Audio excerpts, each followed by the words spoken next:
Hey everybody, Colby here, and today we're talking about the Denver steak, baby. Yeah, that's right, baby's back. Baby's back.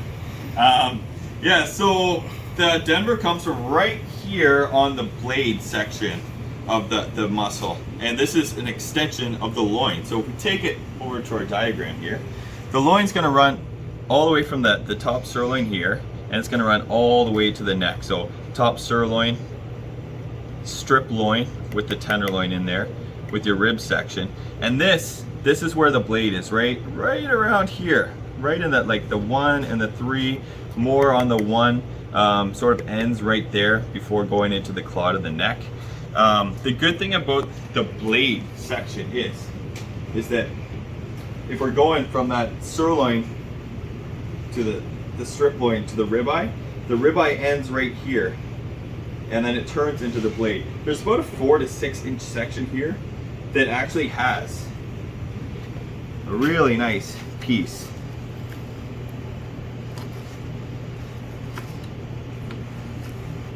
That really looks a lot like the ribeye if you look at it. We do sell that here, and that's gonna maybe a secret steak another week, but that's awesome.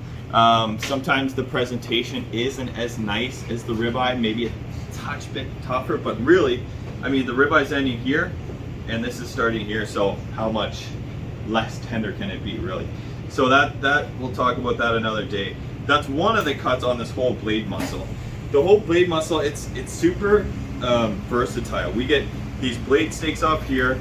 We're gonna get the Denver off here. There's a blade roast here, which is your best option for braising. And then we also get some ground, and it's also, there's gonna be another muscle in here that we use for stew quite a bit, or ground. So really, it's like the workhorse of the shop around here. It's just awesome. Like we go through a lot of these because they're just so useful in many ways. So let's get started here. So this blade roast, I mean, you can cut the whole thing as a blade roast and braise it, but we like to take this off so that we can get the Denver steak. So the blade roast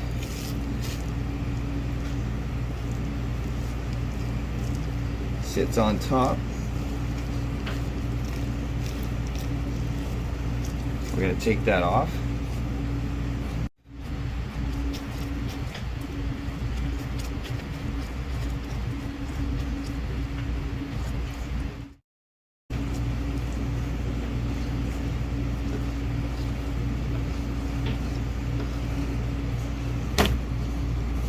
So that is going to be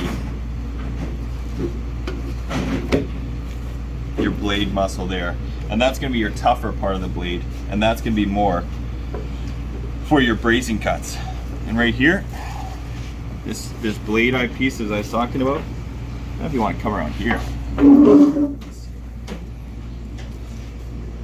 This is where you're going to be able to get these steaks here.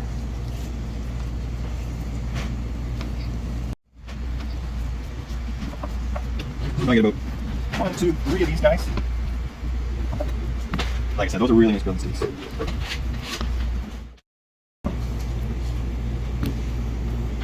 And then from there, there's gonna be another muscle that sits on top of this Denver, and that's what we want to expose and take off. And we use that for the ground.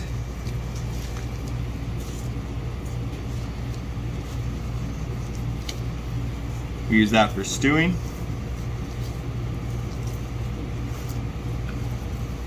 And this would be another part that we use for stewing right there as well.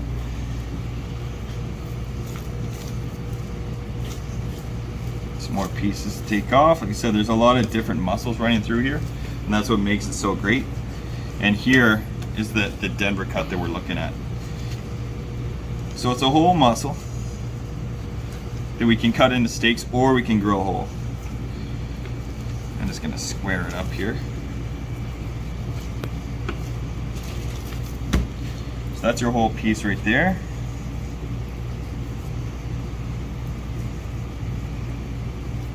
Just gonna tidy it up and square it up, and then I will talk about sort of how you wanna approach cooking this piece.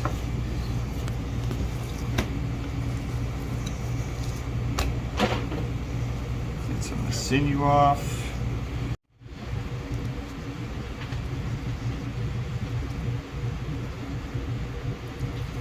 I like fast forward to this part. What's that? No, it's fine.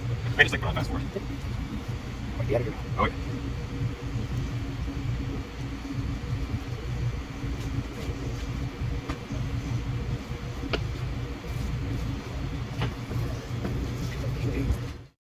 That's the whole piece we got right there.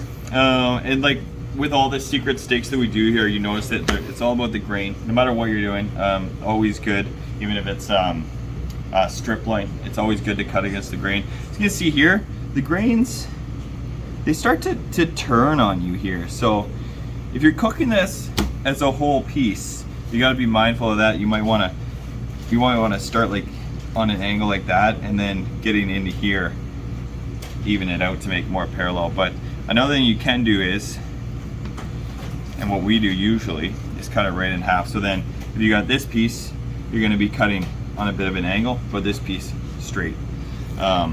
So ideally I would say, and what we've been doing when we sell these a lot, we sell them whole, and I think it's just better to do that, because when you grill it whole like this, and you're going to be grilling it sort of typically like your 4 to 5 minutes per side, like you would a strip loin or ribeye, and then slicing it across the grain, it's going to help the tenderness. But we do also cut in steaks like this.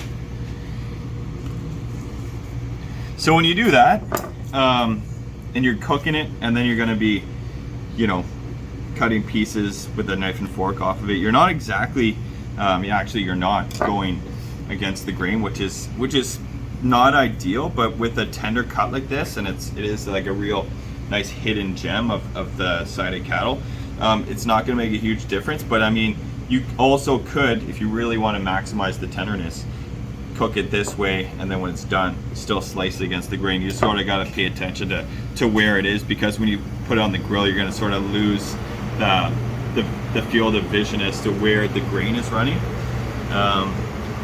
So there you go. So you can grill it whole piece like that, steaks like that. You got these beautiful plate eye steaks, your brazen cut. This is gonna go for ground and trim. And that is the Denver steak, this week's secret steak. Hope you learned something. Thanks a lot for watching. Have a great day.